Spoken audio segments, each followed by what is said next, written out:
Terminator Salvation, From the Ashes. A novel by Timothy Zahn. Chapter 8. For a Roscoe, the day began as so many of them did, with a fight over food. "But it's mine!" Candace Tomlinson insisted, her plaintive 5-year-old's whine especially jarring coming from a 17-year-old's mouth. "I found it. It's mine." "But it was my stuff she found it in." Sumay Chin, the 22-year-old complainant, snapped back. "And where exactly was this private cache of yours?" Grimaldi asked, his eyes steady on Sumay, as he stared at the two girls across his scarred office desk. "In your room?" "She can't just steal my stuff," Sumay insisted, glaring at Candace. "Where was the cache?" Grimaldi asked again, his voice going a few degrees sterner. "Sumay!" Sumay sent Roscoe a hooded look. "In the lower storage room," she said reluctantly. "under some cracked drywall." Roscoe sighed to himself. All the residents had their own rooms, as well as lockers Grimaldi's men had lugged all the way from the remains of a high school, almost a mile away. In theory, everyone had all the room they needed for their personal items, but too many of them had gone the squirrel route, hiding stuff around the building. Some did it because they didn't want anyone else even knowing how much they'd managed to accumulate, while others were out-and-out paranoid about the board swooping down someday and confiscating everybody's private treasures. The problem, of course, was that one battered can of processed lunch meat looked pretty much like any other. Once it was outside anyone's official storage, it was well-nigh impossible to establish ownership, especially since, even after all this time, it was still possible to occasionally find food items everyone else had missed buried in the building's rubble. Which left Grimaldi with really only one possible ruling. "I'm sorry, Sumay," the chief said, his voice regretful but firm. "If you choose to hide items outside your designated areas, if the pickles Candace found were, in fact, yours to begin with—" "But they were!" Sumay protested. "I told you where I'd—" Grimaldi stopped her with an upraised hand. "Even if they were yours to begin with, you forfeited all claims when you left the jar unattended outside your area. You know that. I'm sorry, but Candace owns them now." Sumay flashed the younger girl a look of pure hatred. "Just wait," she said, her voice low and menacing. "Someday you'll drop something." "Sumay," Grimaldi warned. "And I'll be right there to pick it up," Sumay finished.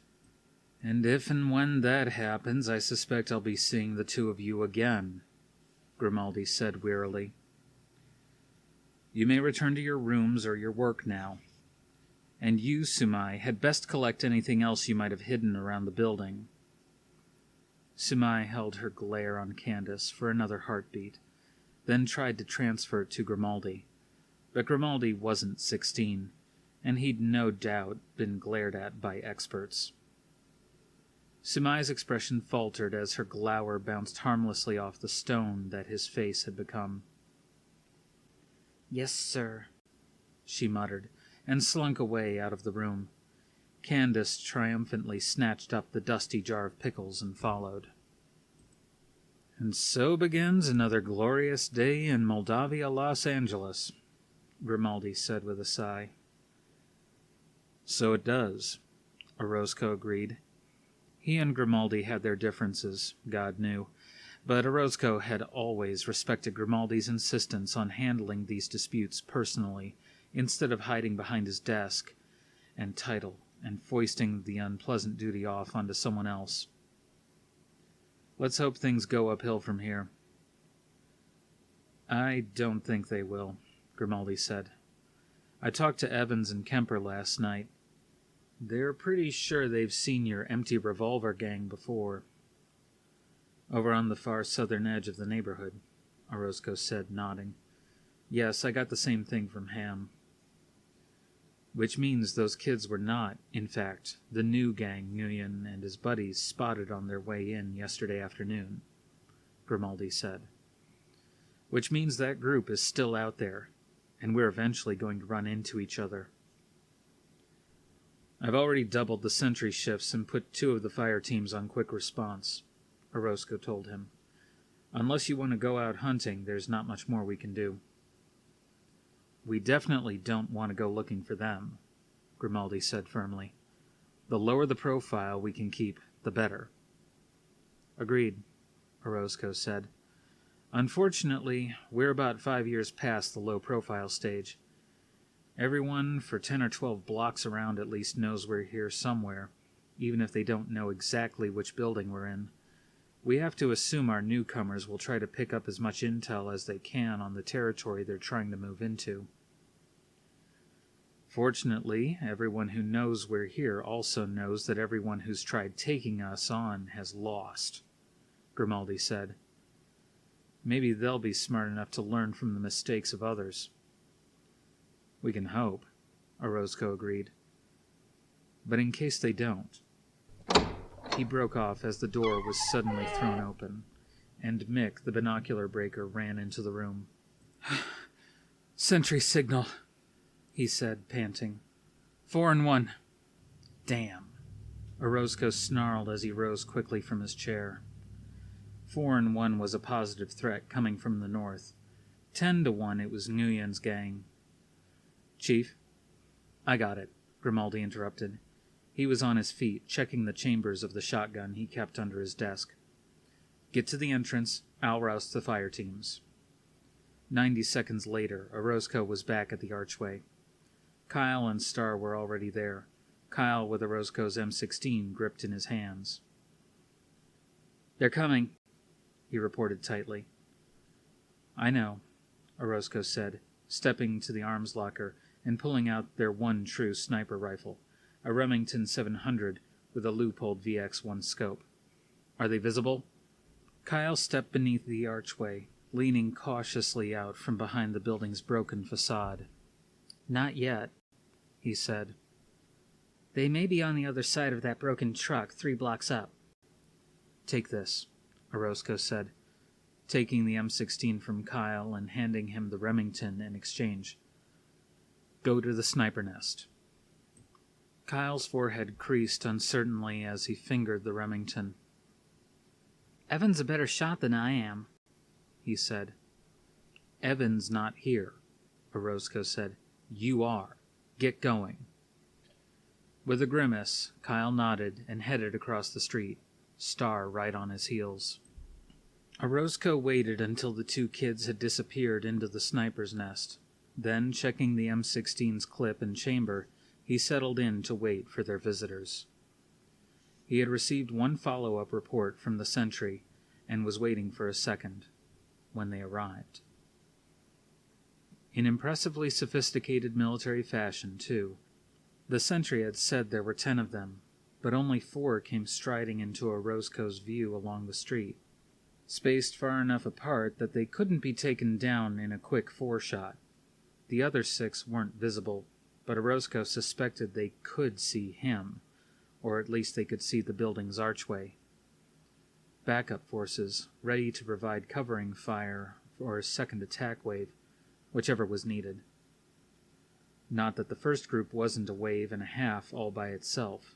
Orozco counted 10 heavy weapons among the 4 men, plus holstered sidearms and whatever hidden grenades or knives they might be carrying.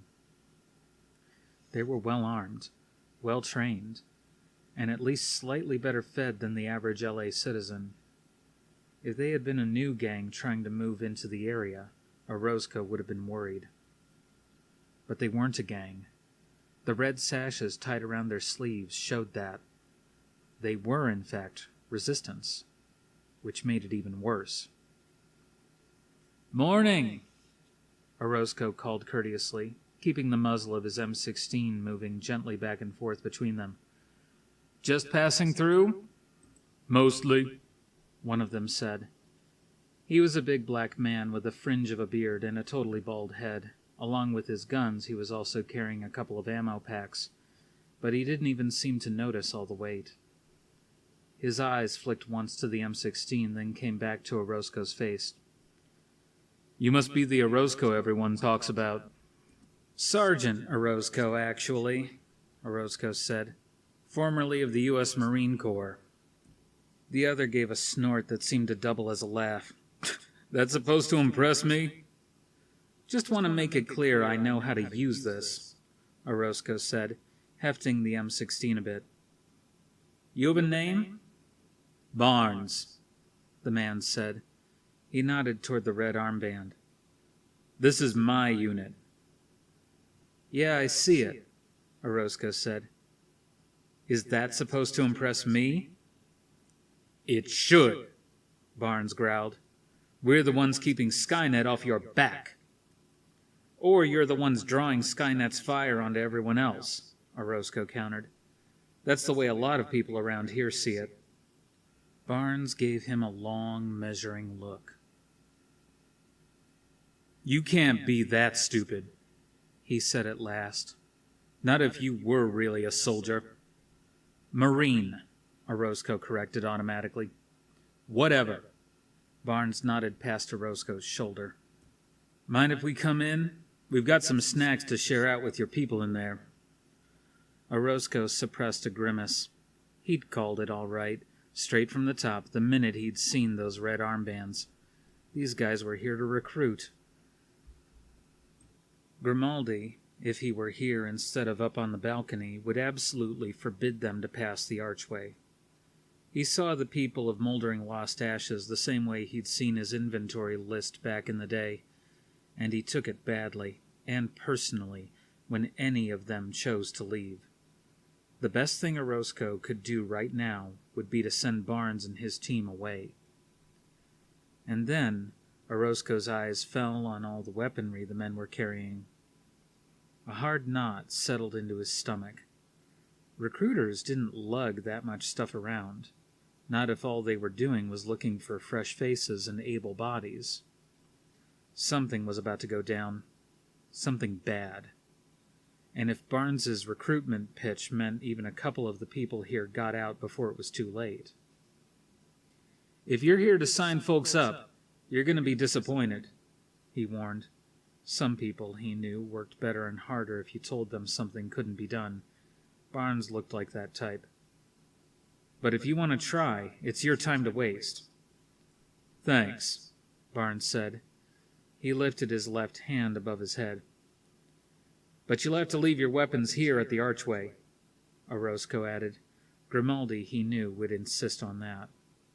Barnes froze, his arm still lifted. You thinking about trading up?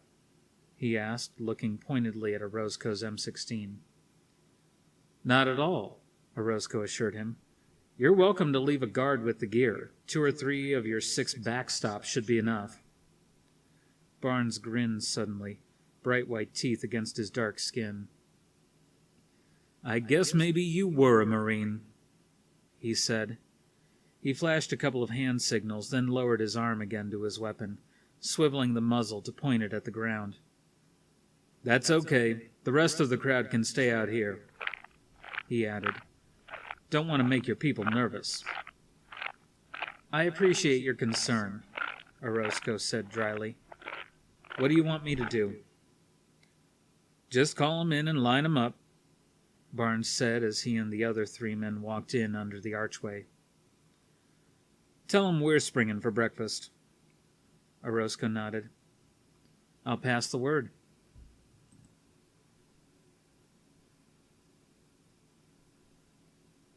This whole breakfast with the resistance thing had been 100% Connor's brainstorm, and Barnes had disliked it right from the start. He'd argued vigorously against it. In fact, the minute he'd been able to get Connor alone, the group barely had enough food for its own, and the idea of handing out freebies to a bunch of civilian parasites had struck him as complete and utter insanity. But he had to admit, that the scheme had gotten them into a lot more places over the past few days than they probably could have managed without it. Not that they'd actually gotten any new recruits out of all that time and effort. Most of the people they'd talked to were small, close-knit family groups that you couldn't break up if you lobbed in a brick of C4. But for once, Barnes didn't mind the lack of results. When you were in the process of infiltrating a Skynet staging area, every hour spent off the street and out of sight was a good hour. Even if all the civilians did was eat your food, listen to your sales pitch, and then throw you out. This place was the last one on Connor's list, and it was looking to be more of the same. Barnes couldn't tell about Orozco. The man had a poker face like a T-600.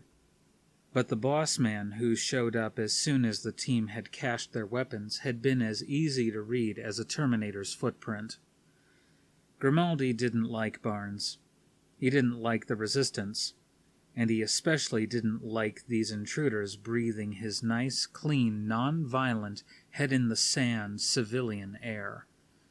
He'd been picking restlessly at the strap of his shotgun ever since slinging it, and Barnes could tell the man would like nothing better than to swing that gun back up to firing position and order Barnes and the others back onto the street. But the man also knew better than to buck the crowd, and the swarm of children, teens, and adults that had come out of the woodwork at the mention of free food was definitely a crowd and a half. "So what exactly are you offering my people?"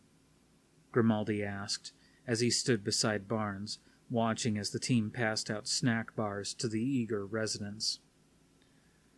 "Mostly the chance to fight back," Barnes told him.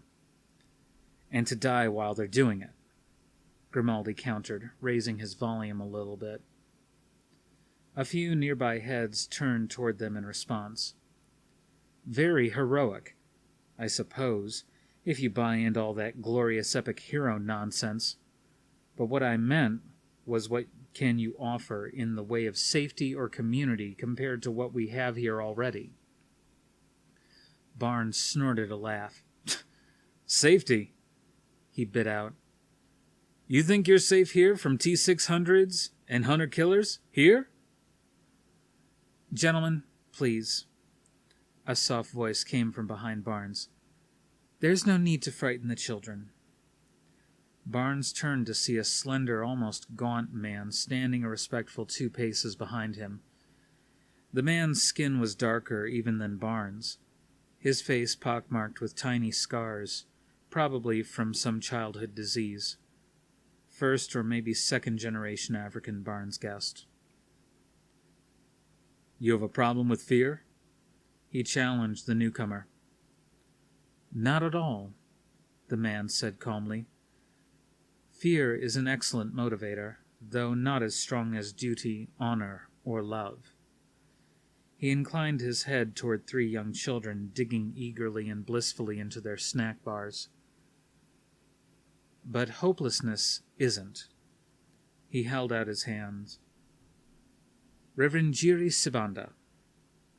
"Barnes," Barnes said, taking the proffered hand carefully. He had already seen the telltale bulges of arthritis in Sibanda's knuckles. "You the chaplain?" "The pastor," Sibanda corrected. "I was just thinking that there are several children and young adults who haven't been able to avail themselves of your generosity. If you're willing, I'd like to take you to them." Barnes scowled. First Connor wanted him to waste food on civilians, and now Sibanda wanted him to waste it on the sick and dying. "If they can't take the time to get here on their own." "Oh no, it's not like that," Sibanda said. "I'm talking about the sentries on duty on the upper levels." He looked past Barnes at Grimaldi. "With your permission, of course." Barnes looked at Grimaldi as well. The man didn't look happy at the idea of a stranger touring his building, but he didn't seem ready to get in Barnes's way either. "Go ahead," he growled. "Thank you." Sibanda took a step back and gestured toward a wide stone staircase. "This way, please." The trip to the top of the building was more of an adventure than Barnes had expected. The stone staircase, which led up to a mezzanine balcony, and a whole group of what had probably once been a selection of retail stores, was as sturdy as anything Barnes had run into over the years since Judgment Day. The next 3 floors were all right, too, though the stairways that led between them were now the more standard types tucked alongside the empty elevator shafts. But starting with the 5th floor, things got trickier. Some of the stairs were missing, while others were solid only in certain places along their width. Between the 6th and 7th floors, half the steps had vanished completely, forcing a quarter-building detour through a set of hallways, even more treacherous than the stairs. Fortunately, Sabanda knew all the danger spots and was agile enough to make the jumps and long steps necessary to avoid them. Still, Barnes could see why Orozco had delegated most of the high sentry duty to the more nimble kids and teens. Finally, to his quiet relief, they emerged once again into the open air. "Here we are," Sabanda said cheerfully. "This is our southeast sentry post." Barnes looked at the 2 kids sitting by a partial wall at the side of the building. One of them, a boy, looked to be 13 or 14, while the other was a 6 or 7-year-old girl. Both of them were staring wide-eyed at the big newcomer. "This is Zach Steiner, and this is Olivia Womack," Sabanda said, gesturing to the kids. "Olivia's just learning how to be a sentry." "You like it?" Barnes asked the girl.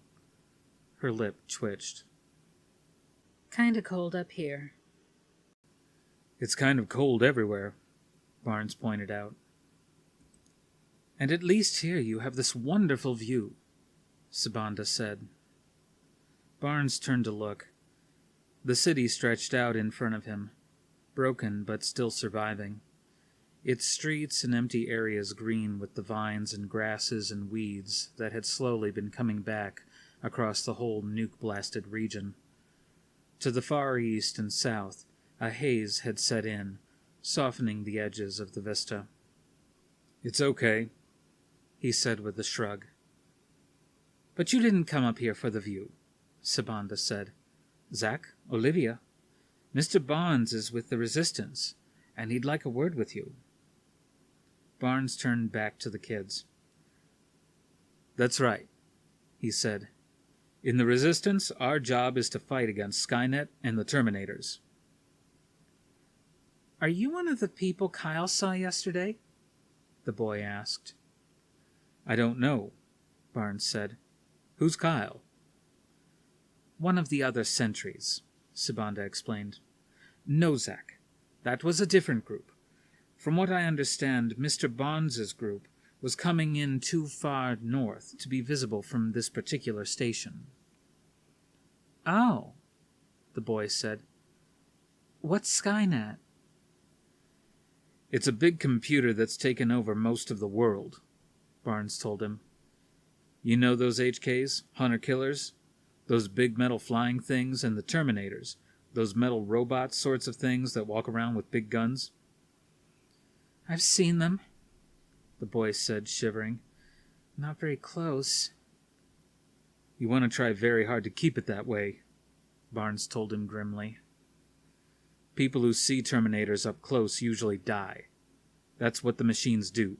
That's all they do." "That's kind of scary," the boy said. Barnes looked at Sabanda, but this time there were no speeches or warnings about fear or hopelessness coming from the man. Maybe the preacher really did understand the reality of the world these kids were living in. "It's very scary," Barnes agreed, looking back at the young sentries. "That's why we fight. Mr. Barnes is offering you and all the rest of us the chance to join them and be part of that fight," Sabanda explained. "It's something you both need to think about very hard." The boy looked at Barnes, then back at Sabanda. "Do we have to go right now?" "Not right this second, no," Sabanda said. But soon. We'll be visiting the other sentry posts, and then Mr. Barnes and his people will want to talk to the people downstairs. So you both have a little time to make up your minds." Looking at Barnes, he raised his eyebrows. "In the meantime, I believe Mr. Barnes has something for each of you." "Oh, right," Barnes said, digging into one of his jacket pockets and pulling out 2 of the snack bars. "This is to thank you for listening to me. Though I'm sure that even in the Resistance they don't get these things all the time," Sabanda cautioned as the kids' faces lit up and they started eagerly unwrapping the bars. "No, we don't," Barnes admitted, remembering Connor's #1 rule of not sugar glazing what the prospective recruit was getting into. "Mostly what we get is that when the Terminator starts shooting, we get to shoot back. And with that, we'll leave you to your duty," Sabanda said, touching each of the children lightly on the shoulder before heading back into the building. They were a quarter of the way around the floor, heading for the southwest sentry post before Sabanda spoke again. "You'll take care of him, won't you?" he asked Barnes quietly. "Who?" Barnes asked. "Zach," Sabanda said. "He's going with you." Barnes frowned. Last he'd heard, the kid was still undecided. "When did he say that?" "He didn't have to," Sabanda said, a deep sadness in his voice. "I know these people, Mr. Barnes. Olivia is interested, but she's not yet ready to leave her family and friends. But Zach is older, and he's been listening to Sergeant Orozco. He understands the danger lurking out there." Barnes grunted. "He's ahead of Grimaldi on that one, anyway." "The chief's heart is in the right place," Sabanda murmured. "You must give him that. He also understands organization and resource management. Under other conditions, he would be the ideal man to run a place like Moldering Lost Ashes." "You mean conditions like no Skynet?" Sabanda sighed. "He's not blind, you know.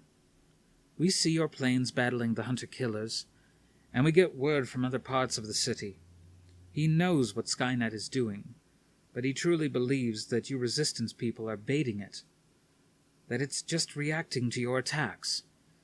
He believes that if we stay quiet and leave Skynet alone, it will leave us alone too." Barnes barked a laugh. "Yeah, right." "I know," Sabanda said with another sigh. "But what else can we do? We can't fight, not all of us. We have women and children here. We can't run either. Where could we go where Skynet couldn't find us?" "There isn't any place," Barnes agreed grimly. "But don't sell your women short. We've got women in our group, too. Most of them are damn near as good at fighting as the men." "Perhaps," Sabanda said. "But there are still the children. I doubt you have any of them in your group." Barnes grimaced. "We've got a few. Civilians. Mostly because they didn't have anywhere else to go." "Then you see our problem," Sabanda said. "Even if Chief Grimaldi was willing, there's little he can do." The Southwest Post had a lone sentry, a teenaged boy who clearly wasn't interested in anything but Barnes's snack bar bribe. The lookouts in the Northwest and Northeast posts were pretty much the same, though the girl in the Northwest post was at least willing to listen to Barnes as she ate. "Is that it?" Barnes asked as they headed back down toward the lobby. "There's a sniper's nest in the building across the street," Sabanda said. "And I dare say Sergeant Orozco probably has a few other places around the neighborhood where people can watch or shoot from. But I would guess he's already called all of them in to hear your recruitment talk." Barnes nodded. "I can check with him on that before we go." By the time they returned to the mezzanine balcony, the snack bars had been distributed, and Tunney had formed the residents into the circle he liked to use on these occasions. In this case, there were enough folks to form a circle 3 people deep, centered around the broken fountain in the middle of the lobby. Tunney himself was standing on the inner part of the circle facing the balcony. A dozen steps behind him, a few meters inside the distinctive entrance archway, the other 2 men of their foursome were standing in a loose guard circle around their cached weapons, their arms folded or clasped parade rest style behind their backs, eyeing the 2 men who'd taken up guard duty at the entry. From the voices drifting up to the balcony, Barnes gathered that Tunney had finished running through his standard sales pitch and was in the process of answering questions. There were a lot of questions, too, Barnes noted as he and Sabanda walked down the stone staircase and settled in unobtrusively at the rear of the circle. Maybe the preacher was right, that the people here didn't have anywhere else to go. But that didn't mean they'd all bought into Grimaldi's ostrich plan either. And it was pretty clear that Grimaldi didn't like that. He was standing a quarter of the way around the circle to Tunney's right, flanked by 3 other men.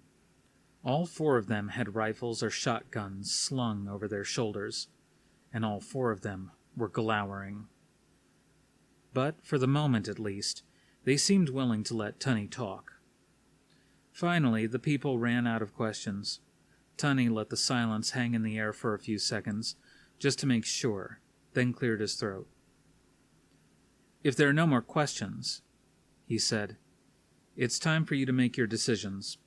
What we offer isn't much, but it's better than sitting here waiting for the inevitable. Are there any who would like to come with us?" For another handful of seconds, no one moved. Then, from the front row, directly across from him, a young man took a step forward. "I will." A quiet stir rippled through the crowd. "Your name?" Tunney asked, gesturing him forward.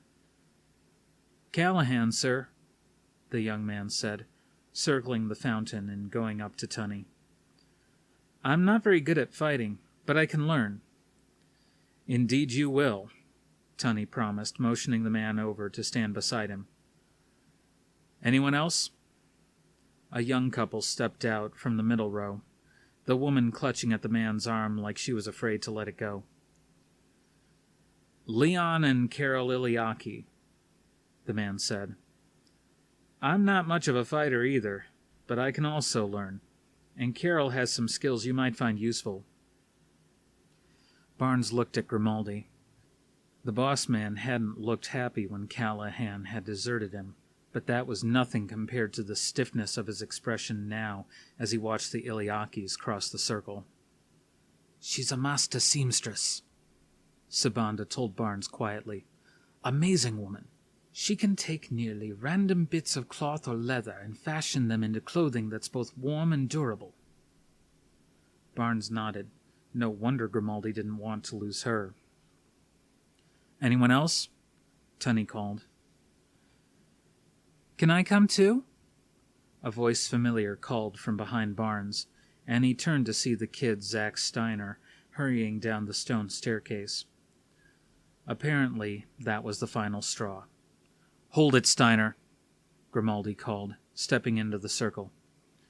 "What are you doing down here?" The boy faltered to a confused-looking halt.